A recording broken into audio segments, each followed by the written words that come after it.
see you. What? I want to see you soon as you get through college. What? Keep this card. It's very valuable. I want to see you soon as you get through college. You have what it takes. We need your spirit in my business. I have a big future for you. You cannot fail. Don't forget. Who are you? I didn't quite catch your name. I may not look just like you, but I have opportunity. Oh.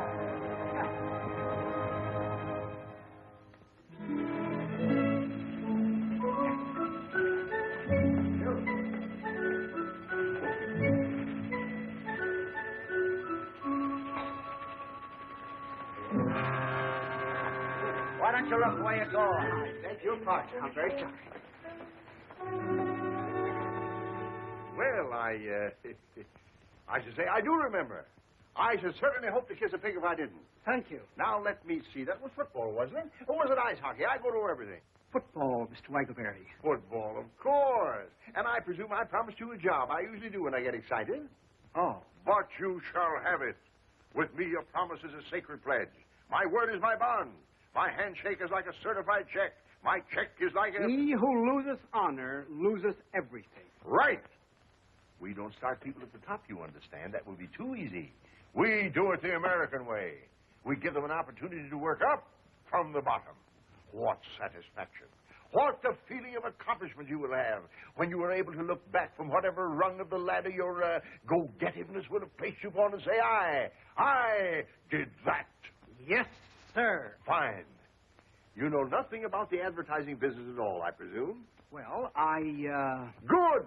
Then you won't have anything to unlearn. You'll be able to start right in the basement, and your rise will be all the more spectacular. Every man is the architect of his own fortune. Excellent. I'm ideas. You could almost say bursting with them. But contain them, save them. Don't squirt them all out at once. The idea department is a little congested at the moment. It always is, for that matter. There never seems to be any shortage of, but that would only depress you. I'll tell you what I'm going to do for you. I'm going to find you a little nook in the bookkeeping department. A regular little niche. You could almost call it a cranny. The rest will depend upon you. Well, thank you very much, but these ideas... How I envy you this chance you're receiving today. My father unfortunately left me the business. Oh. Just one of those things. You have no personal fortune, I hope. Well, no, sir. Great, and probably only the clothes you stand in. Well, not exactly. I mean, this isn't my other suit. Oh, isn't it? No, sir. Well, no matter. Clothes do not make the man. On the contrary, as Schaffner said to Marx, it's man who makes the clothes.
Diddlebock. Yes, Will. Where's the boss would like to see you?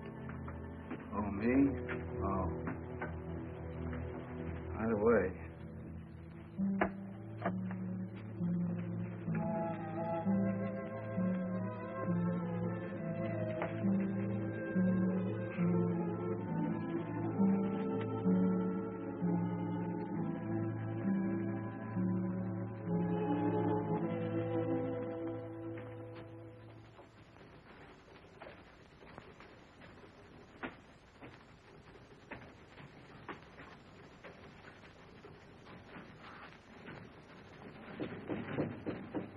Come in.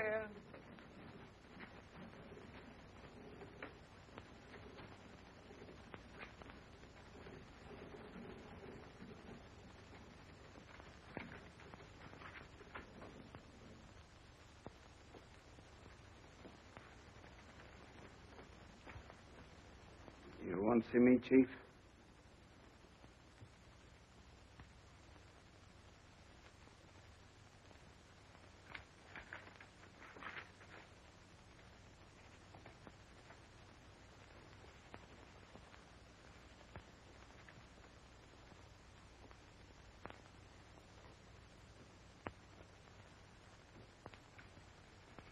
Yes, I'm sorry to say I do, Harold. Oh, How long have you been with us, Diddlebock? about 20 years, I guess. 22 years. Too long. Why, it seems like yesterday to me. I mean that I started here.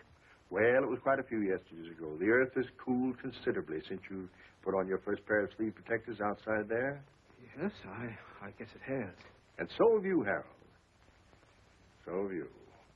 I don't know exactly what you're talking about. I may be a little older, but I'm quite sure that I had great hopes for you, Diddlebock. If ever I saw a promising type of American youth, full of zing, full of zest, full of zowie, it was you. I remember that day I first saw you. The bases were full. The crowd was breathless. You strutted up to the plate, swinging 3 bats at once. What? Oh, no, it was hockey, wasn't it? Ice hockey, of course. You got the puck, and it wasn't? Well, what does it matter anyway at this point? A man is only as young as his arteries, Harold, and a firm is only as young as its employees. My father fired anyone who got to be 50. Man, woman, or child, it didn't matter to him. That was his motto, the cornerstone of his success. Personally, I found the method harsh. I do not subscribe to it. With me, a man is as young as his ideas. Yes, sir. I even participated in, or at least closed my eyes to, a small deception some of the older employees practiced when, because my father was extremely nearsighted, they dyed their hair and returned to work for us as their own sons. Blessed. Of course they are. Unfortunately for you, Harold, my own eyes are excellent. You have not only ceased to go forward, you have gone backward. You have not only stopped progressing, you have stopped thinking. You not only make the same mistakes year after year, you don't even change your apologies. You have become a bottleneck. You are the living proof of the low quality of work we demand of our employees, and a bad example to the younger employees who figure that if you can get away with it, they can too, and they don't have to be any better than you are, which is zero. What? There are no buts. I have bought you a Swiss watch, 18 carats. It chimes. It is properly inscribed with gratitude and love and kisses for 20 years devoted service and so forth and so forth, and I herewith present it to you. Here is also a check for $2,946.12, which represents your savings deposited with the company. I'm surprised you haven't saved more in 20 years. I had a lot more, only it was invested in the preferred stock of the company, and you remember what happened in 1929. Oh, yes, I remember. Of course, it was just as hard on all of us. You know, the little and the big. We all shared and shared alike, but that's all water under the bridge. Goodbye and good luck. And as a parting thought, I want you to know that this is hurting me much more than it is you, Harold. Much more. Thank you very much. Goodbye. Don't let it get you down. Thank you.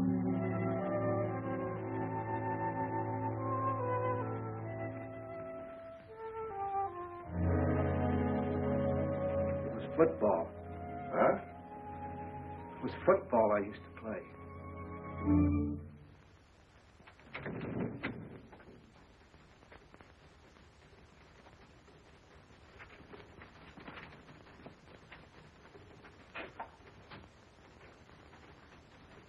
Sorry, Harold.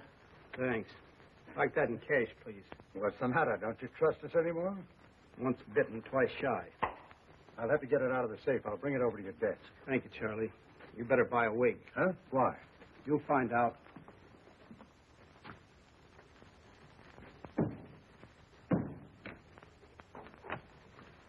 Here you are, Harold. Thanks, Charlie. Just endorse it.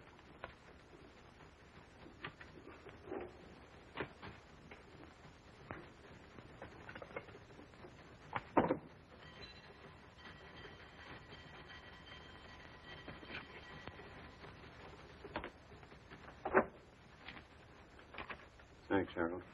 So long, Charlie.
I speak to you a moment, Miss Otis? Certainly, Mr. Diddlebock. You mean privately? Well, with some privacy. Could look for something in the file cabinets. I never find anything anywhere. Splendid. I'll join you in a moment.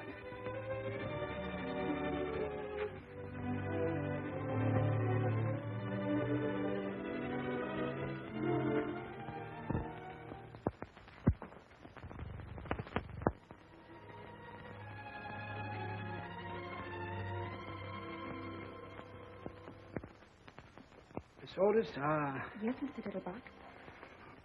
Miss Otis, when your eldest sister Hortense came to work here some 17 or 18 years ago, I fell in love with her. She was a lovely girl. Yes, I know.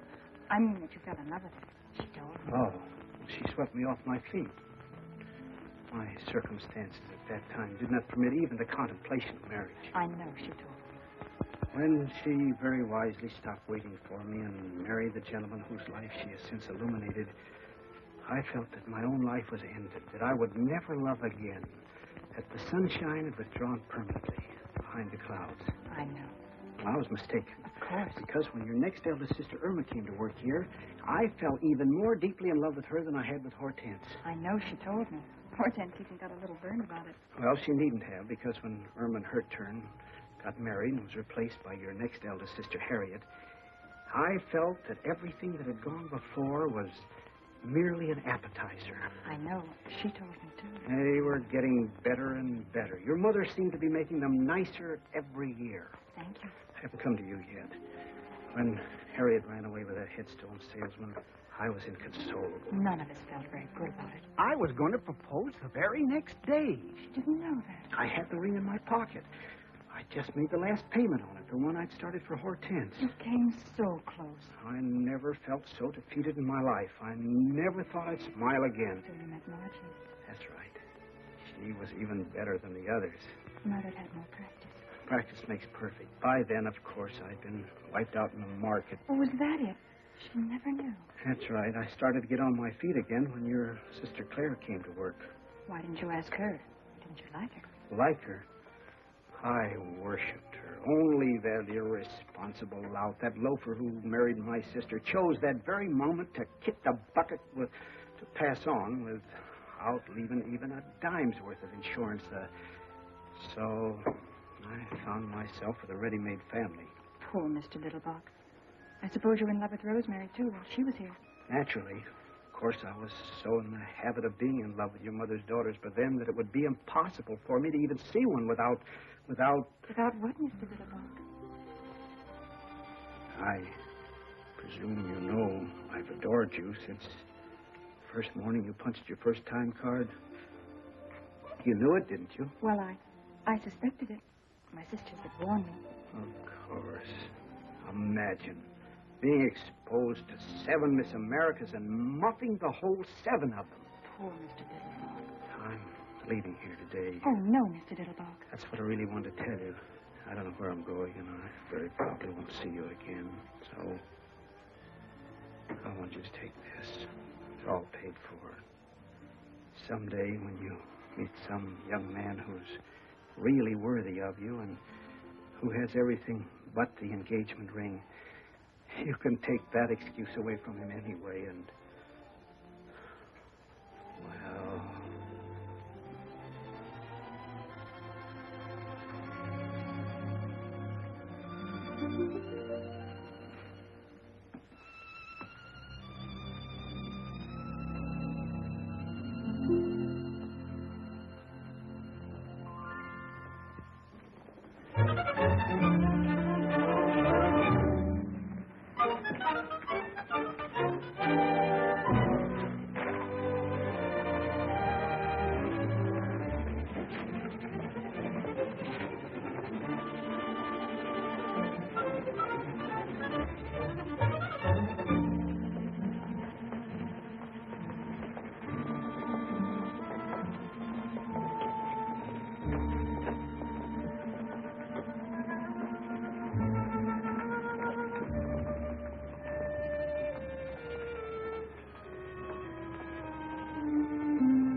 Confidentially, I left my money on the dresser this morning when I was leaving. You couldn't let me have $4.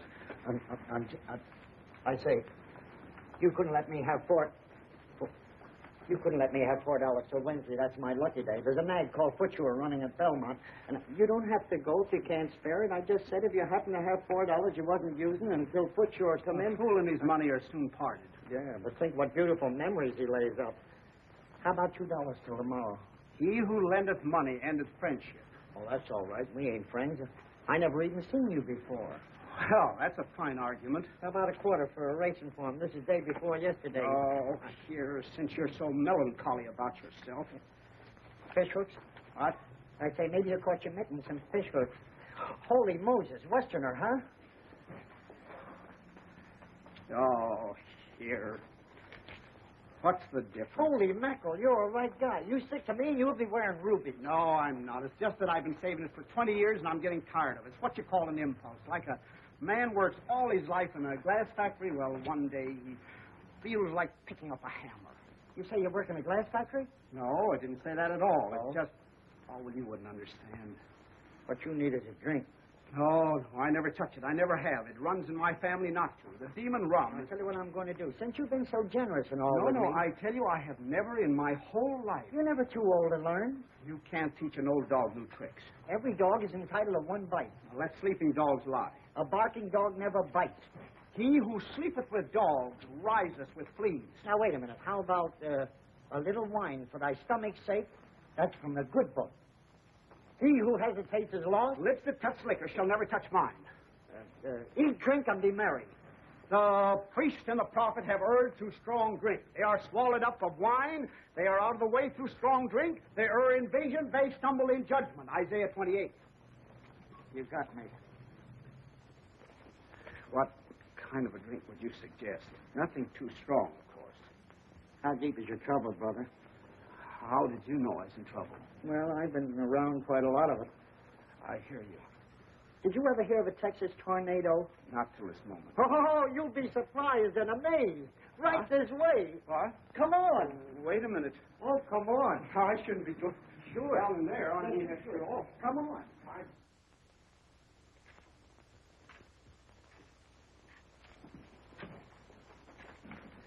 Don't flash that roll in here. I wouldn't want anything to happen to it. A wise man keepeth his own counsel. Fine. Come on.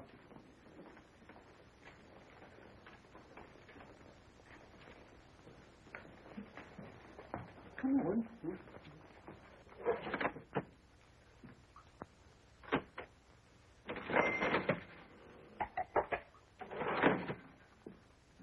Good morning, gents. Good morning, Wormy. What's your pleasure? Jake, I want you to meet my friend, Mr. He staked me to a bankroll. Oh, fooling. He must be new around here. This calls for a little celebration, Mr.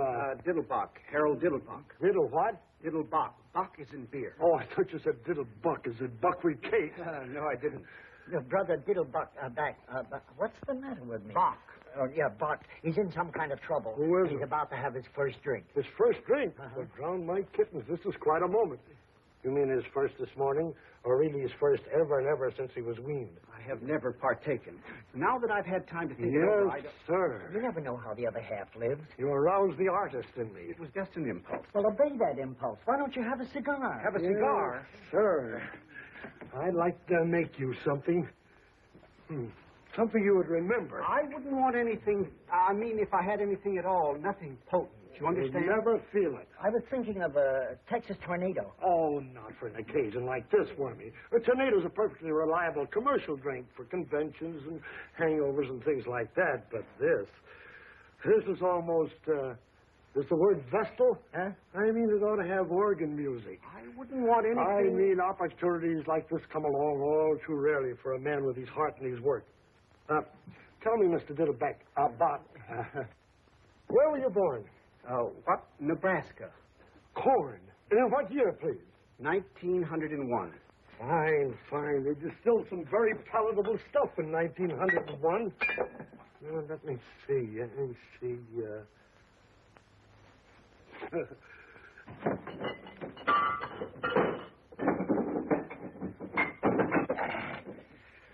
I wouldn't do this for everybody. I wouldn't want you to... Hey, you leave it to me. You just leave it to him.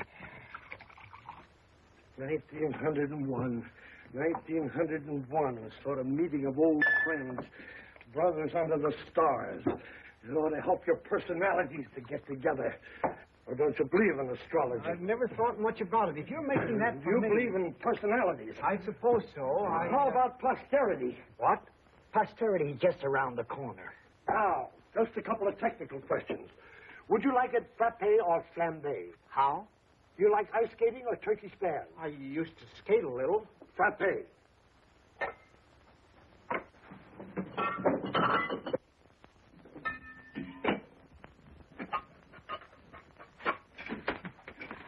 Frappe. Now, would you like it sweet or sharp? I don't really... How do you take your coffee? I take milk. You've answered my question. You prefer showers or sitz baths? Well, we have a shower over the tub, but there's always the danger stepping on the soap. Vodka. What? With vodka, you don't care what you step on. You can step on snakes. Now, wait a minute. Now, just relax. One final question.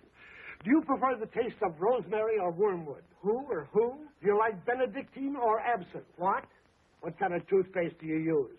Sozadone. I got you.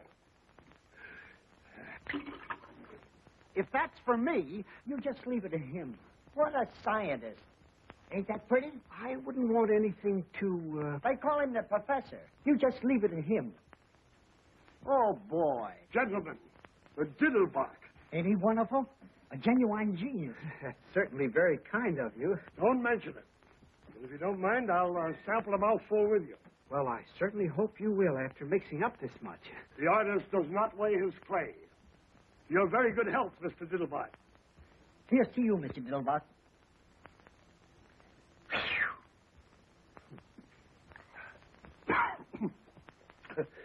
Ain't that something if I do say so myself?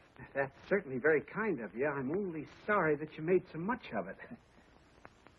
Certainly the last thing I ever expected was to have an alcoholic refreshment named after me. Very attractive aroma.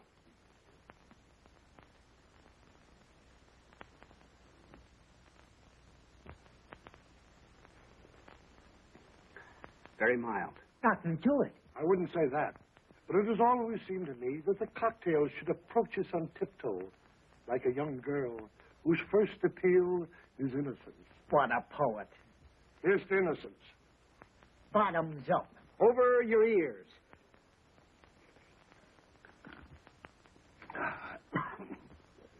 Doggone if he didn't inhale that like an expert. Welcome to the Brotherhood. Is that all there is to it? You are now a member in full standing. That's very, very pleasant. Just a little dividend. Just a drop. You'd never guess that you'd make so many different flavors in it. Like a poem. I suppose there is some alcohol in this. I will not deceive you. There is. You'd never know it. That's where the skill comes in. What a scientist. There ain't hardly another mixer in town could do you a thing like that. Oh, boy.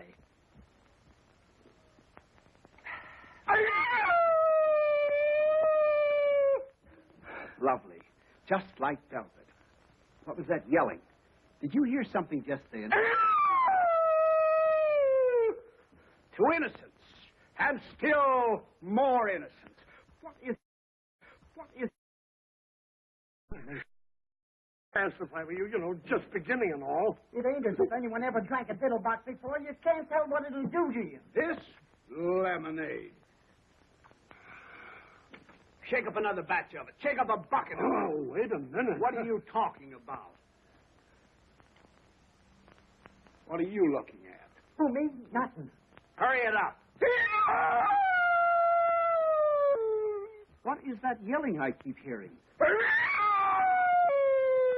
Say, is somebody strangling a horse around here? You know, I thought I heard something. Everything's under control, Mike. It was like a sneeze, and yet it wasn't like a sneeze. It was more like, what's the matter? Won't you have a little drink while you're here? No, thanks. Not while I'm on duty. The diddlebock isn't really a drink. What? It's just a little thing I invented in Brother Diddlebock's honor. It's more like a fruit cup, really. A fruit cup with sex appeal. Thanks, just the same. Thank you. Very fine fellow. One of the finest.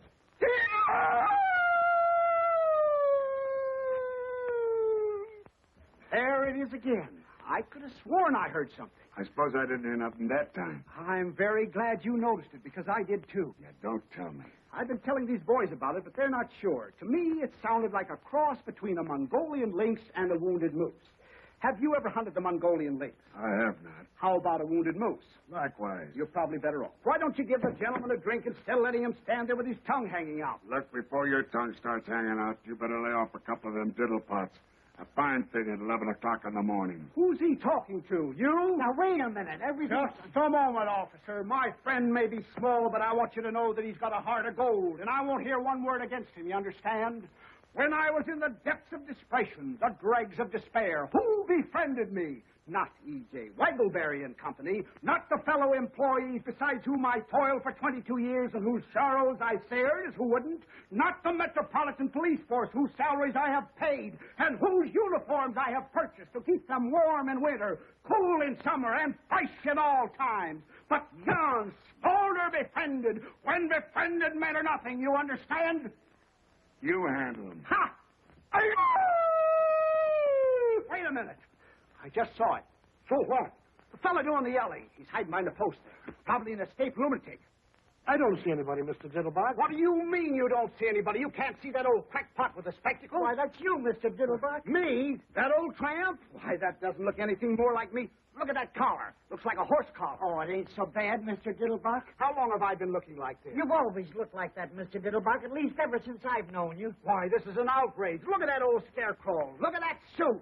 Look at that hat. Look at that face. Oh, it ain't so bad as all that, Mr. Diddlebock. It's worse. Why, I wouldn't trust a face like that to empty a spittoon. Oh, yes, you would, Mr. Diddlebock. Are you positive that's me? Two will get you 12. Then where is there a barber and a gent furnishing outfit? This is a calamity that must be repaired immediately. Right upstairs, Mr. Diddlebock. Only what? Don't you think you better sit down a little while Sit first? down? Why should I sit down? Do I look tired? That's the trouble with the men of today. They don't enjoy. They have no stamina. Look at our forefathers. Look at Washington. Look at Valley Forge. Look at the pioneers. Then look at me. Hey, are you a barber? I'm looking for one. Yes, but excuse me. Is there a leopard loose in the building or something? Everything is under control. Men were men in those days. Here, buy yourself a new suit. You look terrible. They mined the earth and dug the rivers and tamed the wilderness and brought forth peaceful homesteads in the shadow of the eagle and the echo of the thundering herd. And in the final analysis, where are they? I ask you, and I reply, dead, my friends, deader than a boiled mackerel. I thank you. Are you all right? A barber and a tailor. A barber and a tailor. A barber and a tailor. And the world is mine. A barber and a tailor. You better remember what you put in that so it won't happen again. What's the matter with this? Should old acquaintance be forgot for the sake of old lang syne? Now, if you'll just slip into this, Mr. Diddlebuck. That wouldn't be a little on the quiet side, would it? Yes, I think you're right. Hide not thy light under a bushel. You need a tent to hide that one. Well, then we'll try this little Glen Upward plan. Rough murder. Well, now, Mr. Diddlebuck indicated to me that he wanted something courageous. I made this for a dog act. I can hear it barking. Very clever. I bet they have to get up pretty early in the morning to catch you in bed. It's been tried. Oh. Well, now, suppose we try this little pinstripe. Why? Well, we just thought, the young lady and I, that this was a smidgen on the loud side, a mildy. Oh, you did? It's the check within the check within the check that turns my stomach. Oh, it is. How true. Hello, Max. How depressingly true. Who's the transport? That's my friend, Mr. Diddlebock. Now, that would call for a waist measurement of about 32. Excellent.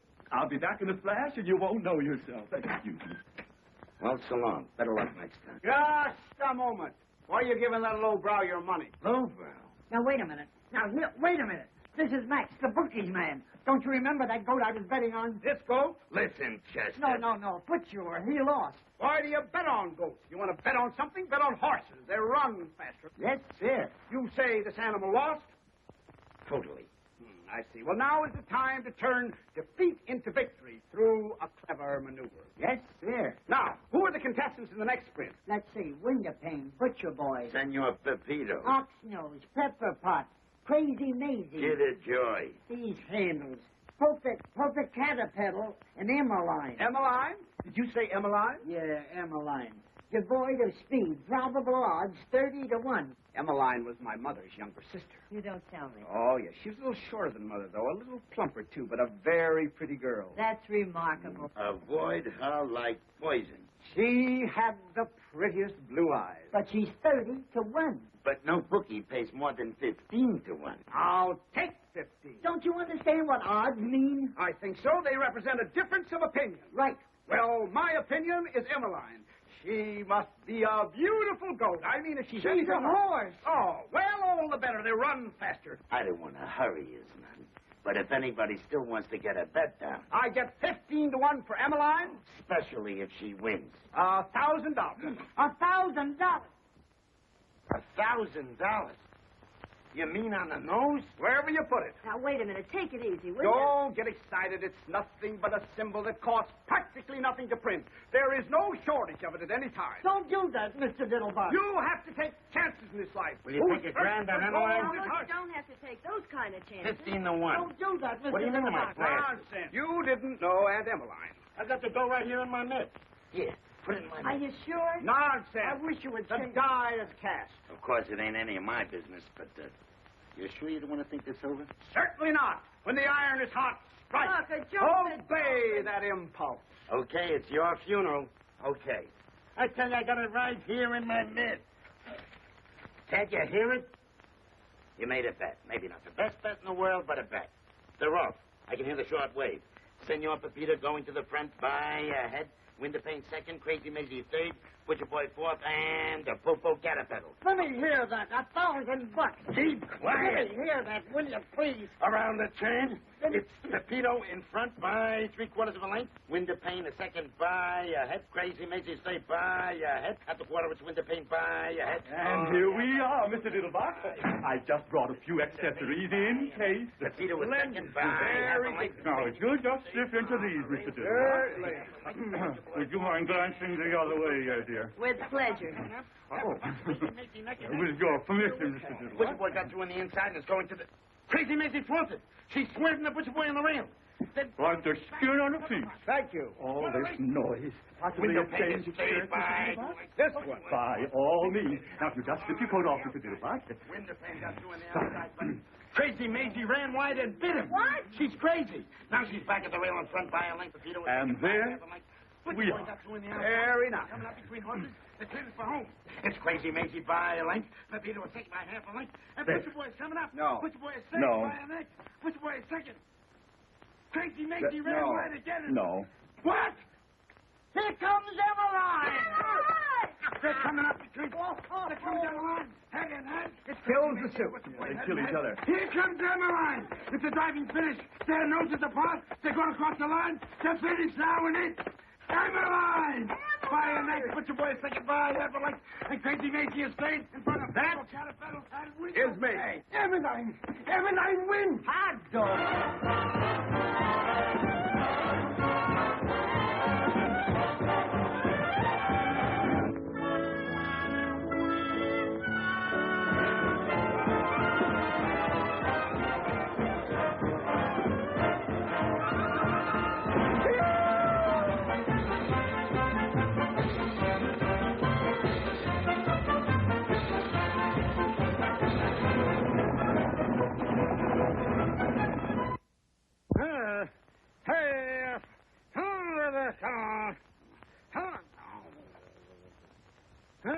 Wake up, you nasty thing. A fine brother you turned out to be. I work and slave and give up the best years of my life to make you a home full of charming, womanly touches and keep my children pure-minded.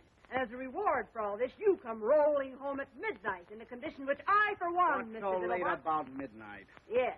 But where were you all day Wednesday? All day Wednesday. All day Wednesday. You were drunk, that's where you were. Drunk as probably rolling in a gutter someplace. All day Wednesday. What are you talking about, Flora? I never had a drink in my life. Coming home on horseback. Horseback. Waking up all the neighbors. On horseback. And when old Mrs. Chauncey called out the window, the night was made for sleep, Mr. Diddlebock. You and your drunken friends had to holler back. The night was made for love, Mrs. Chauncey, or have you forgotten? I said that? Said it. You sang it. Where's my suit? Well, you came home in this thing. What is it, a horse blanket? It would look as good on a horse as it did on you. You mean I actually walked the streets in this? You rode horseback in the streets in it. Wonder if anybody saw me. Oh, no, of course not. You probably didn't attract any more attention than Lady Godiva in Macy's window at noon. Form-fit Franklin, featuring the figure phenomenal. Form-fit?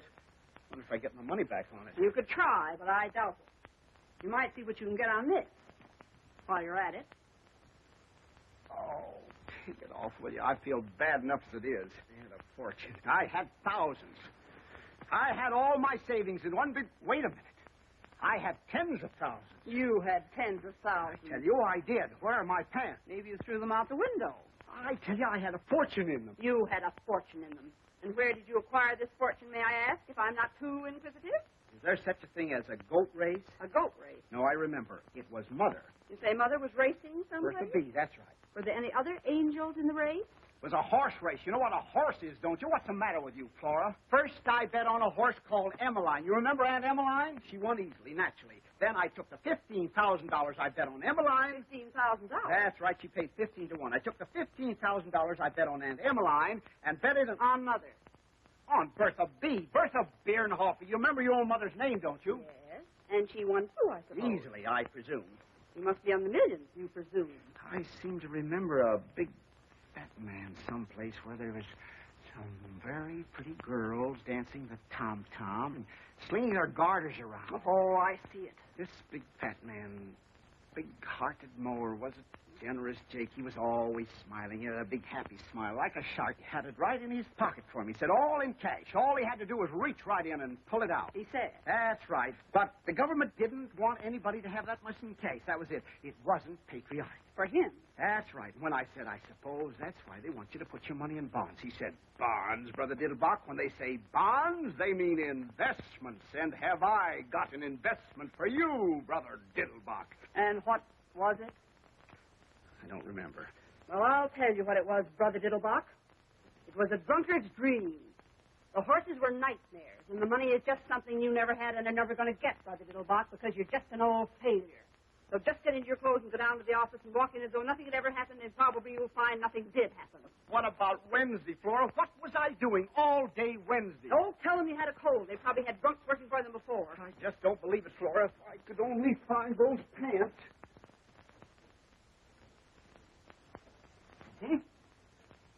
Oh, boy. Now you'll see whether it was a dream or not, whether I never made any money or never will. Just feast your eyes on that. Yeah.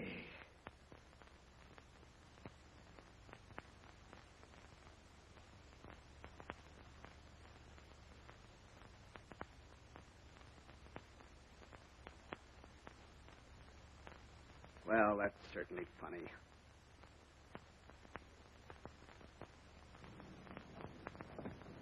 Good morning, sir. Good morning. Shall I follow you, sir, or will you hop in now? You talking to me? By all means, sir. I said, shall I follow you, or will you hop in now? Just a moment. Why should I ride in that thing? Well, it's your cab, sir. You bought it last Tuesday. My cab? You mean including the horse? Most assuredly, sir. How else would we propel it? What did I use for money? Why, you had tons of it, sir, and you were most generous and high-spirited with it, too, if I may make so bold. I was. Positively, sir. It took me back to the good old days. It was a gorgeous spectacle. Why, hardly anyone could render you the slightest service without you pressing a 50, or at least a 20, into his eager hands. I almost thought once or twice you overdid it, sir. Excuse me. You didn't happen to notice what I did with any of that money, did you? Or even some of it? Oh, you were most free with it, sir. The women were at your feet, sir, if I may make so bold. They were. Prostrate, sir. Absolutely horizontal. The weaker sex simply adore a generous man, sir. Excuse me. You wouldn't like to buy this vehicle back in a bargain, would you? I could let you have it very reasonably, including the horse and the whole... But you've already paid me a month's wages, sir. And you gave me to understand the position was permanent. I really hate to disappoint you, but wait a minute. You don't happen to know whether a horse called Bertha B won on Tuesday, do you? By all means, won rather easily, I believe, in 201. Then what did I do with it? You mean the tail? Yes, and where was I all day Wednesday? You mean where weren't we, sir? Oh, it was like the good old days. You'd say Algernon. Your name's Algernon. My name's Thomas, sir, but you had difficulty in remembering it. You called me Algernon James Macbeth, and even Othello once or twice. Excuse me, but... Morning, Mr. Diddlebock. I thought you'd be over there, but since you wasn't, I'd come over here. Morning, Hamlet. Good morning, Wormy. Now, before you do anything else, you got to see about getting them some breakfast. Getting them some breakfast. They would like to have their breakfast immediately, if not sooner. Who would like to have their breakfast? The lions. You know anything about any lions? I rejoice to say I do not, sir. The lions that come with the circus. I've been out there for 2 days. What an aroma. Just what circus are you alluding to? Your circus. And it ain't no illusion. My circus? Who in heaven's name ever gave you the idea that I had a circus? Whoever gave me the idea, you sent me out to take care of it, didn't you? Right in the middle of the party, didn't you? Just when I'm getting in good with this big blonde that got to beat it out to Queens. Just in time for an elephant to squirt a bucket of ice water in my kisser. And for one of them cats to... Well, never mind. Where the how in heaven's name did I ever get a circus? Lucky Leopold give it to you instead of the dough you won from him. Wild Bill Hitchcock lost his circus to him. Then I did win on Bertha B. Oh, sure, for all the good it done you. You said you had always wanted a circus. I did. You did and you have. You sure got your wish. I see. And we have many hungry mouths to feed. Oh, we have. I was hoping it was just a small lion act or something. Maybe one lion and a couple of trained birds, maybe. One lion. I just mentioned the lions first because they were yelling the loudest. We got 37 lions. 37? Yes, 37. We also got 14 tigers. 14 tigers? That's right. Also 7 bears, some odd jaguars, and a puma. A puma? And what a puma. That's the one. Look, we got horses, Shetland ponies. Never mind. Where'd you say this Noah's Ark is located? Over the bridge in Queens. Then what's the joker? Why did I get it? What's wrong with it? Oh, nothing, except we ain't got no tent to give the show in. You got to have a fireproof tent, and you can't get a fireproof tent. And we owe 6 months' feed bill and 4 months' back salary. And there's a plaster on every piece of rolling stock and a hay that's carpet on the whole work.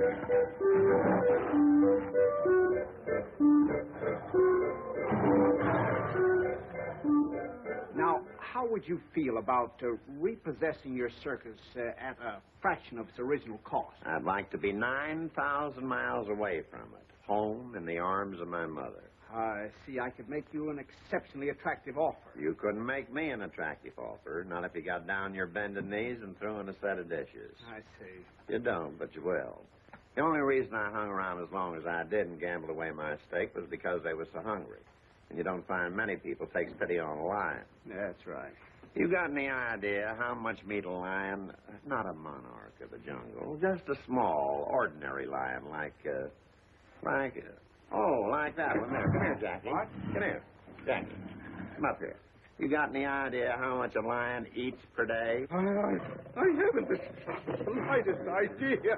21 pounds per day.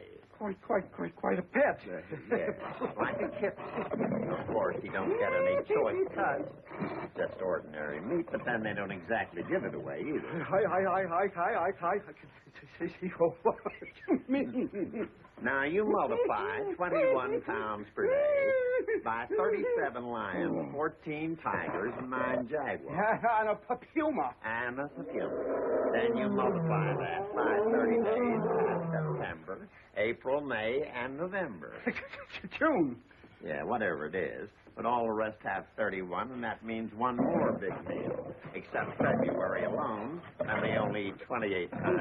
I see. Did you ever try selling them to a big circus, Ringling Brothers? Did you ever try selling pills to Carter? Mm-hmm. Go on away, Jackie. Yes, how about offering some of them to the zoo? Well, they offered me some of theirs. You did, huh? Yes. Well, a circus must be really quite a white elephant. I'm glad you brought that up. Have you got any idea how much an elephant eats in, say a week? Hot or cold, rain or shine, 52 weeks a year regular? I haven't the slightest idea.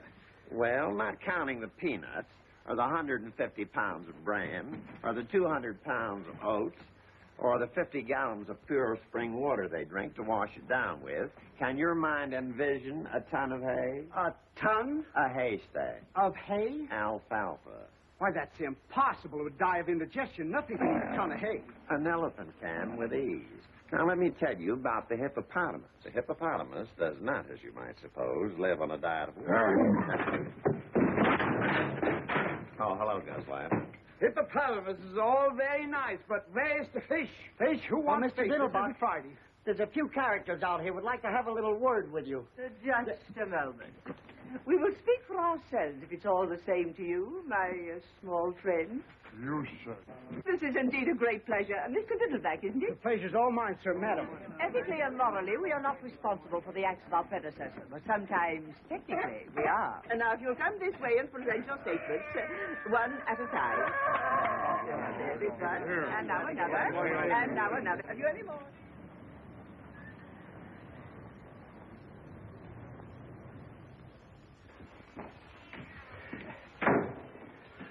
How do you do? What is your trouble, young man? I happen to have some very hungry cats, and I was just wondering if your organization could help me out a little, just temporarily. Most certainly. We're here for that purpose.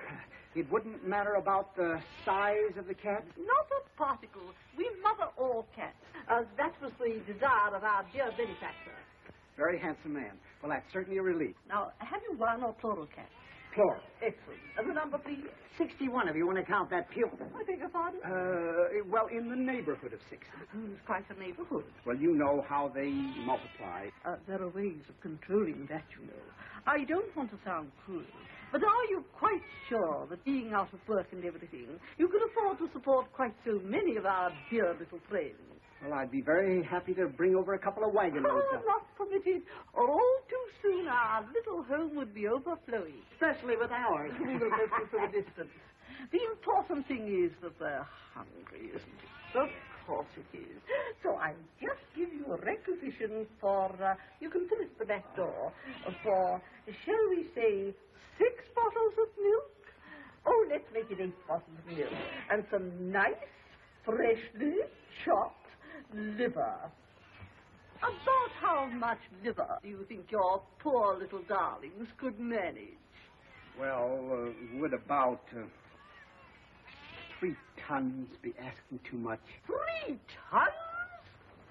We could have took a couple of pounds of that liver. What for? For lunch.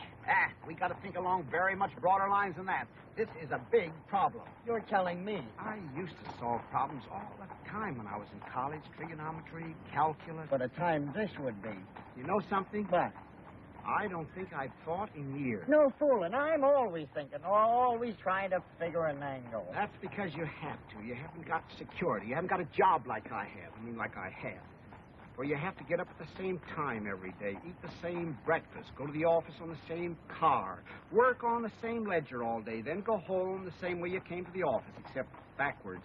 Sure makes me dizzy to ride backwards. It doesn't take any thought to do all that, so you don't think anymore, like you stop taking exercise. I sure hate exercise. I was even in love with the same girl all my life, except in different bodies. Same with me. I gotta have change all the time. So long, Susie. Hello, Nellie. Hail and farewell.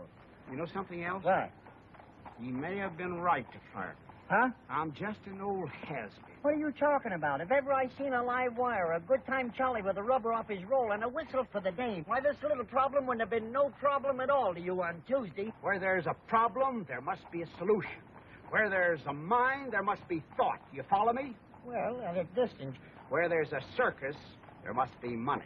You said it. Now, where do you get money? Wall Street? Correct. And where in Wall Street? A bank? Correct again. And how do you get that money out of that bank? A hold-up? No. By using your head. Nothing is impossible if you use your head. You can go through granite walls with your head. I nearly done it one time. I tried out a horse. It was a very quick stop. Baraboo. Huh? Baraboo, Wisconsin. A banker from Baraboo, Wisconsin. Uh-huh. The winter headquarters of Ringling Brothers Circus. What's that got to do with it? What's that got to do with it? Any boy from Baraboo, Wisconsin naturally wanted to hang around the circus as much as they'd let him. All his spare time he was there. He'd carry water for the elephants, take me down to the public library. He chopped meat for the lions. He stuffed hay in the hippopotamus. Naturally, he wanted to run away with the circus. Every American boy does. I see. That's a very clever piece of deductive reasoning, Mr. Diddlebocker. A very brilliant hypothesis. Just plain, but... You are interested in circuses, aren't you, Mr. Sergeant? Deeply. Splendid. Where did you develop your interest in circuses, Mr. Diddlebock? I dabble in circuses. You know, jump in, take a small profit, jump out. Ah, yes, it's that last part that's the hard part. Yes, I sir. might have wished that you were a true lover of circuses rather than just a trader in them, but beggars can't be choosers. How to? And now, Mr. Those Sergeant. elephants. How soon would you be ready to take over my circus? Take over your circus. Well, time is of the essence, naturally. You must have found owning circuses before that once you make up your mind to dispose of one of them, the sooner the Yes, sweeter. but, Oh, yes, it is.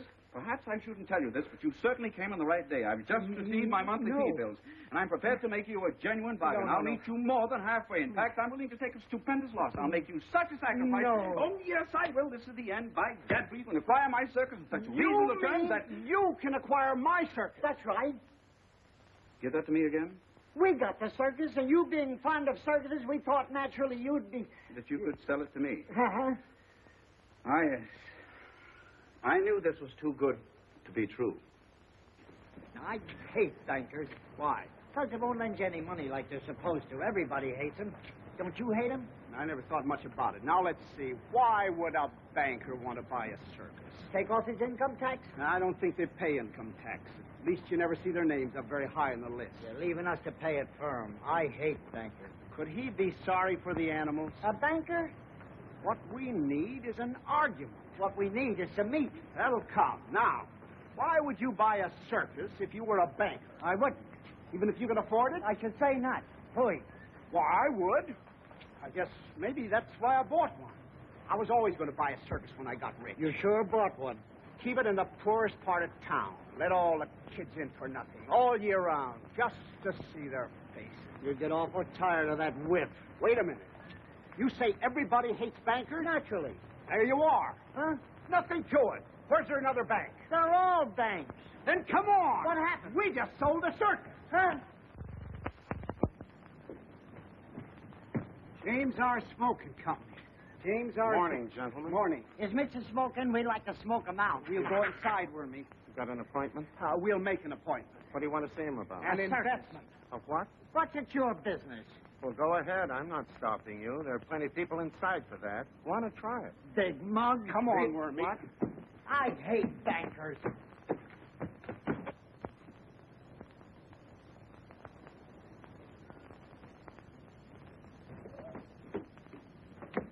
Well, Listen, you.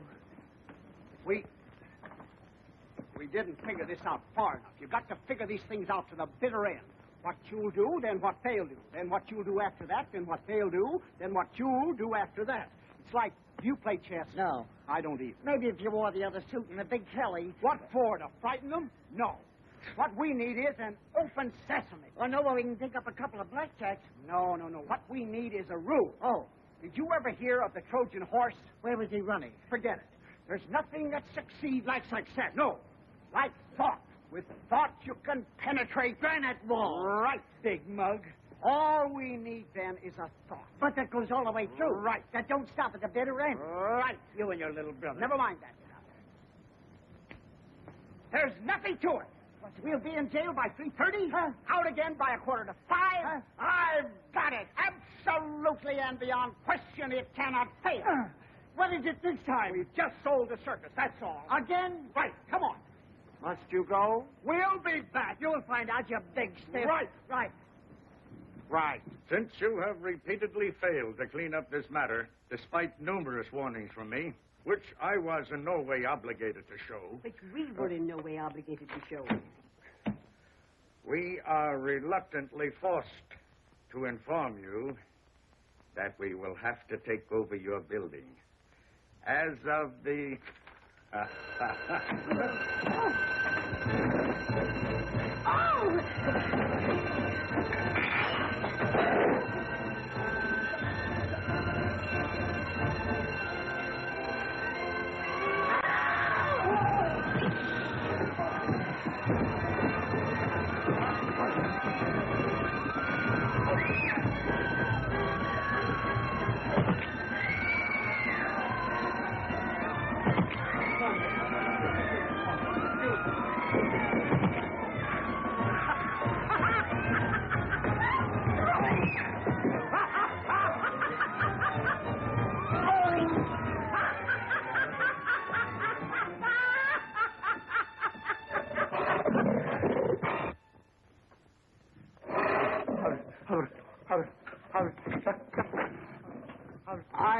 we're not intruding.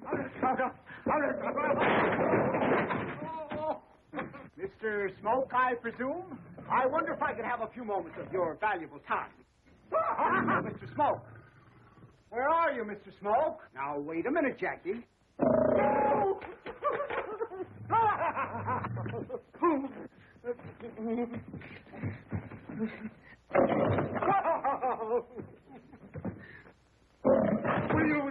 Will you take that blasted thing out of here? It wouldn't hurt a butterfly, Mr. Smoke. Butter wouldn't melt in his mouth.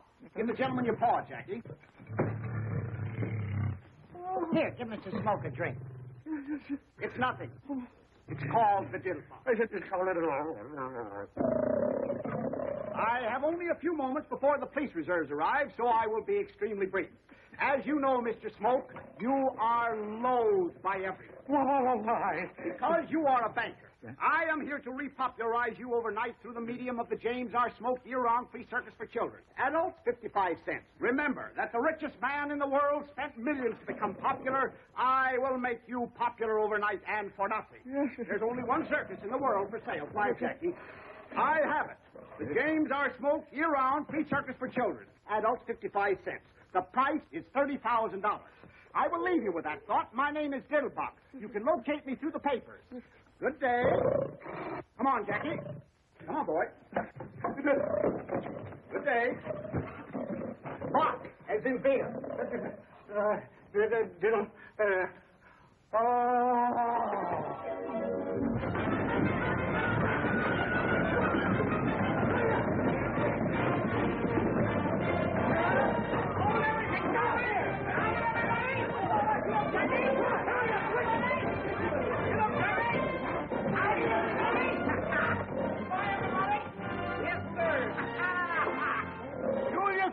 Year-round free circus for children. Remember those words. Adults, 55 cents. As you know, Mr. Margoff, you are abominated by everybody. And my plan is to make Here, have a drink. It's nothing. Stand back, Mr. Wild Animal. Stand back,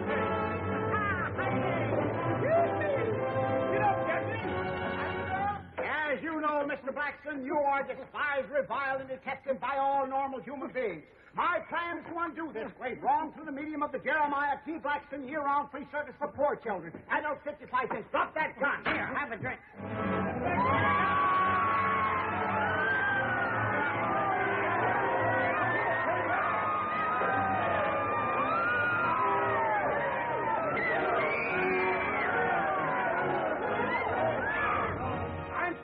Break in on you like this, but I want you to know about the McDuffie year-round free circus for poor children. Adults, 55 cents. As you know, Mr. McDuffie... Just a minute, young man. What are you being present in here without being announced? What you got there, a dog? He don't smell nice. Why don't you give him a bath? Now get out of here before I ring for the janitor. Because I can never find that Tessie bell and have you escorted to the street pronto. Go on out now. The McDuffie circus would make you very popular. I don't want to be popular. I don't like nobody, and nobody likes me. If it's all right with them, it's all right with me. Here, have a drink. Certainly, that's the one thing I do like. The McDuffie circus will probably... Very nice. Man's only friend. Now get that dog out of here. I hate dogs. Shoe roller. Go on, get out. Get out. Now, where are you?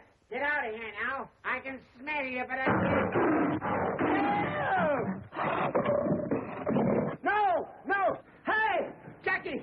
Look out for Jackie! Here, Jackie! Here, Jackie! Now look what you done! Here, Jackie! Here, Jackie! Here, Jackie! Look! Here, Jackie! Here, Jackie! No!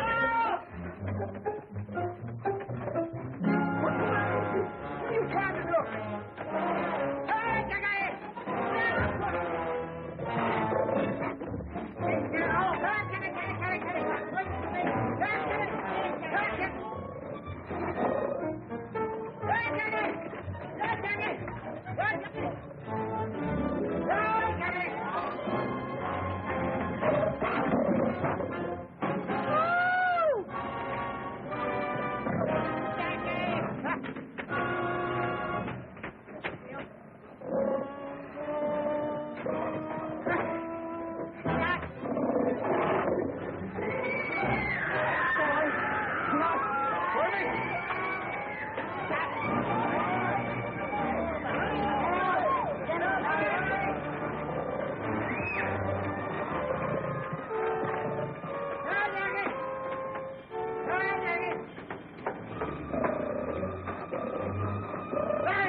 doing, man? Take him in through the end window. All right. Stay back, boy. No! Stay back. It's locked. Try the other one. All right. No, Jackie. Show me this one. Try this one over here. Here. Keep right in there, boy. Quiet now. Stay right. It's locked, too. Huh? I'll try the other one. Fast. Try. Back there. Be quiet, boy. Ah! Mr. Gilbert! No! Hand! Do something. Here. Get back, boy. Come over. Give me your hand now. Careful. Hey! No. Hey, wait a minute. Come on, Bubba. Come on, hold my head. Look out! Look out! What are you doing? Hey! No. What's the matter with you? It's enough. Stay back there. Now I got my glasses. Oh, all right. I'll buy you another pair. They was only from the dime store, but it took me 3 weeks to pick them up. Where are you? Never mind. Look out! No! Mr. Gilbert. Please, Mr. Gilbert. what are you trying to do here? You don't seem to understand. Careful now. No, hang on. No! Stay back here. Come on. I'll show you how to open them. Wait a minute. Don't frighten Jackie. We don't frighten that easy. This is one time I thought the thought all the way. Get back, Jackie. And I ain't going over that precipice again. That's... Hey! Stay there, Jackie, now. Now be quiet, Jackie. That's a nice old iron. Only be a second now. Be careful, boy. Oh, what's wrong, for heaven's sake?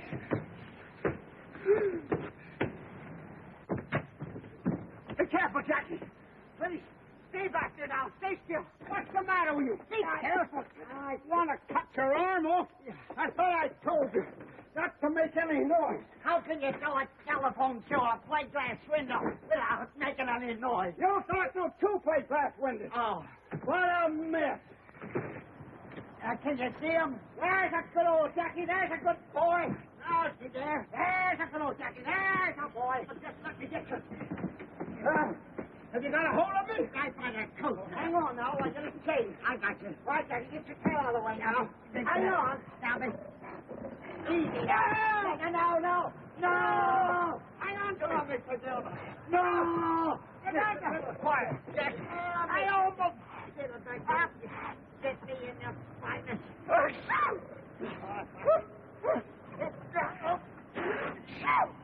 Jackie! Are you all right now? Just 1 minute. Now, take it. Jackie, I can't. Near the edge now. Mr. Gilbert, where are you? I got you. I gotta get it with my foot. Oh. Quiet now. Yeah. Are you all right? Oh, just a minute. You got a hold of me? Yeah, I got you. Now, hang on. I got it. Oh, no. I see. Throw the tail up from around Jackie's, the chain from up around Jackie's wrist. I see. And you got a good hold of it. Just a minute now. Hang on. What? What's the matter? Yes. I'll show you. If I only had my glasses. Okay, now, hang on. I got you. There I go. Got you. I can't feel you holding me. I got you in a death grip. You got me good solid. You betcha. There I go now. Be careful now, Mr. Dillman. I got it. You got a good hold on me. Sure, I got you. But why is your voice so far away when your coat tabs are right here? What? Wormy! Help me! Help! Wormy! Mr. Diddlebock! Hurry, somebody, help me! No, Jackie! Give me your hat! Where is my hand?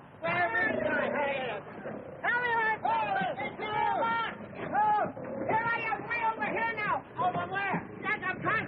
No, do something, Wormy. Way over here, Wormy. No, Jackie. I can't. Wait. No. Hurry up, Bill. Oh, Mr. Diddlebock. Hurry up, Wormy. Oh, I got him. Come on, boy. I got him, Bill. Can you reach me? I'll get Hurry up, do something. Where are you? This thing up, I can get a hold of it. There it goes down everything. Ah! Everything that's in you. Mr. Diddlebock! Hold on a minute. Here I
Oh, that boy. Good old Jack. Yeah, good old Jack. Was this part of the plan? No, there was something else.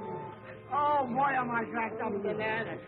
Oh, boy. Good Are you old- sure he's all right, Wormy? Are you all right? Are you all right? Good.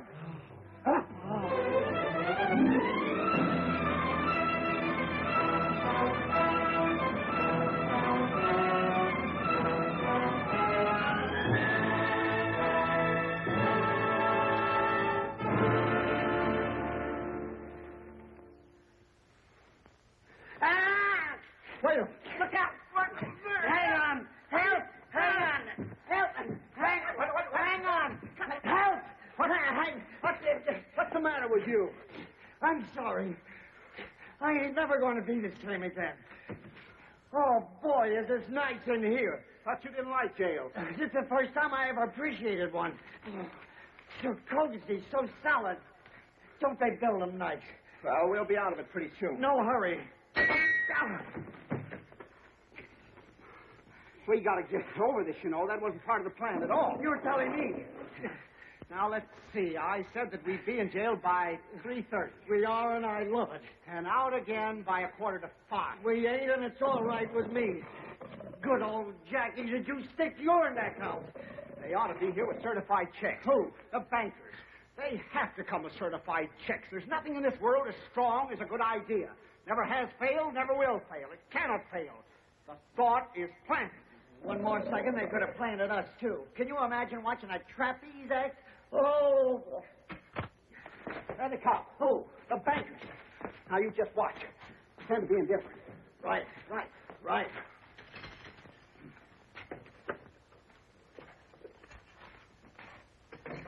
Young lady bailed out. A young lady. The banker's secretary. He sent her over. Come on.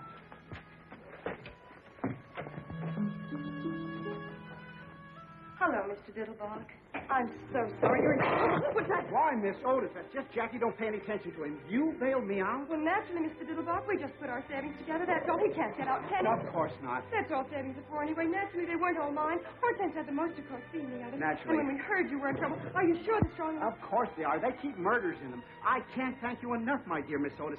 I'm terribly touched, and as soon as I have a minute, I'll thank you for hours. But I'm not in the slightest trouble. This is all part of a plan, a foolproof plan. That cannot fail. That cannot fail. Oh, I thought you were in trouble. Far from it. Do I look as if I were in trouble? Now, you didn't have to see any bankers downstairs on your way up here, did you? No, I didn't, Mr. Diddlebock. Only a colored man. What was he doing? Mopping the floor, except the sergeant. They've had plenty of time to get here. At least one of them should have come to steal a march on the others. They must know where I am. The paper says exactly. The Battery Park Police Station. You didn't have any trouble finding me, did you? I didn't see the papers, Mr. Diddlebock. Your coachman came and got me.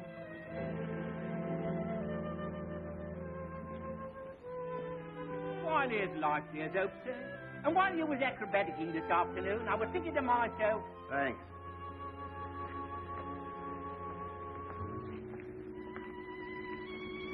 I'm awfully sorry, Mr. Diddlebock. I don't know exactly what you're disappointed about, but maybe you could get arrested some other time if that's what you're trying to do. Well, that's that. But I just can't understand it. Come on, Wormy. We'll take Miss Otis home anyway. It's about all we have to offer. And we'll come back and get Jack in.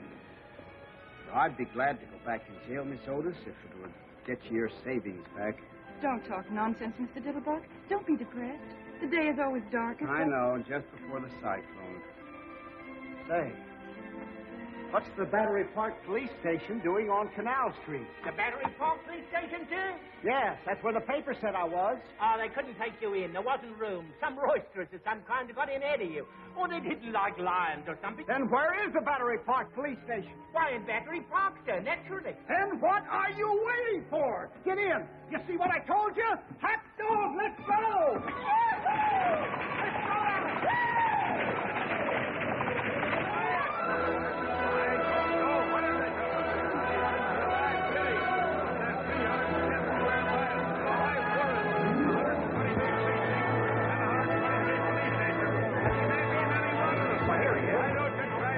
Quiet! Did anybody see any bankers around here?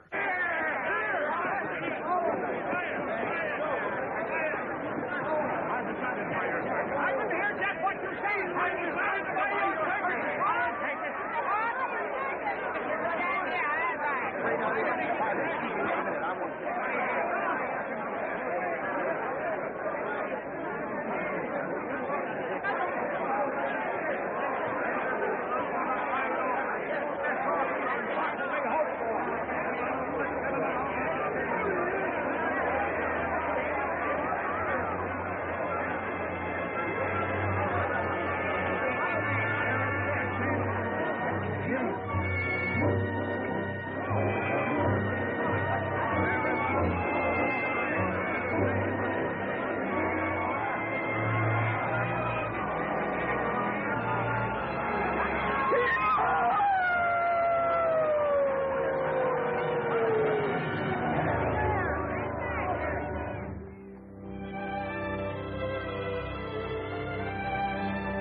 Do you feel better now?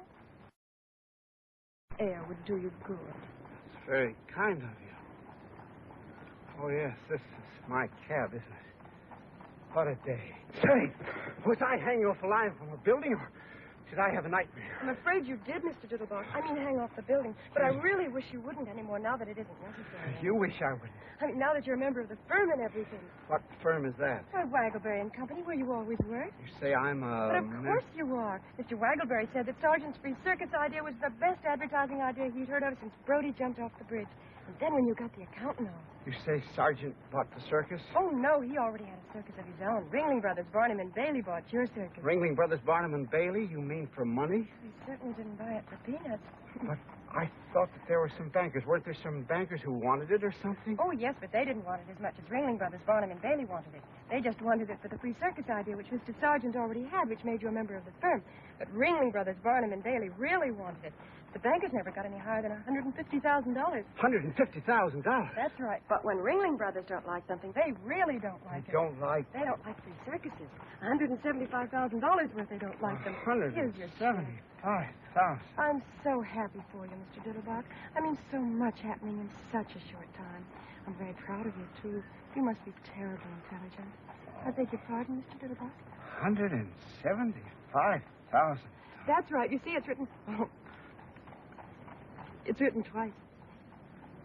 Oh, you're wearing it, the engagement ring. I remember now, $175,000. How beautiful it looks on your little hand. I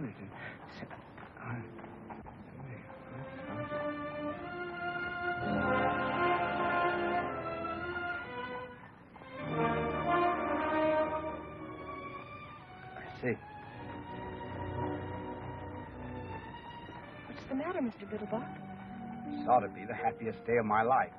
The unexpected job, the unexpected money, But it isn't. Funny, isn't it? I'm not quite sure I understand, Mr. Diddlebock. What's so difficult to understand about it? I just said that I'm very happy for you. If I didn't say it, I meant it. I've just made a killing in circuses. I am, you tell me, a member of a large advertising firm, and I don't know how much per year, if ever I could afford to support it's now, and once again, I've just lost one of the few girls in the world. The last one. I am naturally delighted. Excuse me for even thinking like this. Now, if you tell me where you live, I'll take you home. You mean you don't remember, Mr. Diddlebock? Remember what? What is there for me to remember? What I want to do is to learn how to forget. Remember that you're married? Remember that I married you. How's that again? I said, don't you remember marrying me, Mr. Diddlebock? Marrying you, Mr. Diddlebock? How could I possibly remember marrying you, Mr. Diddlebock? In the first place, your name isn't Mr. Diddlebock. In the second place... You mean you don't remember coming out to Flatbush in the middle of the night with a full orchestra? Flatbush? And waking up the whole neighborhood while you told Mother it was about time you did something about one of her daughters, and then wrapping me in a long velvet cloak that turned out afterwards to be a window curtain, and then galloping all the way back to New Jersey. I'll bet you Helen...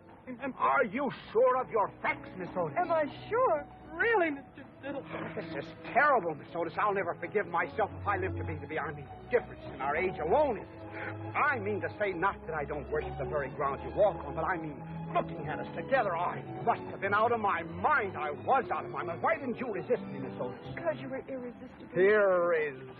Irresistible, my grandmother's poodle. I mean to say, look at me. I'm looking at you, Mr. What do you see? My husband. Your husband, piffle, bunk, sentimental drip-crap. Fortunately, there's still time to rectify this nonsense, this miscarriage of a... We'll have it annulled for you. I don't think that would be practical, Mr. Diddlebock. All right. Then you can go to Reno or any place else that you like. At least I can afford it now. What do you mean it wouldn't be practical? I'll always be glad to look after you as generously and as well as I know how. Anything that I have is yours, Miss Otis. Everything I have is yours, Mr. Diddlebock. And I'll tell you something else, Mr. Diddlebock. I'm not going to Reno or any place else because you see, Mr. Diddlebock, it took you so long to make up your mind to join our family that now that we have you, we don't think we'd better ever let you go. But, my dear Miss... And I'll tell you something else, Mr. Diddlebock, that you also haven't bothered to ask me. I love you, Mr. Diddlebock. My dear Miss Otis, my dear child. Oh, my dear...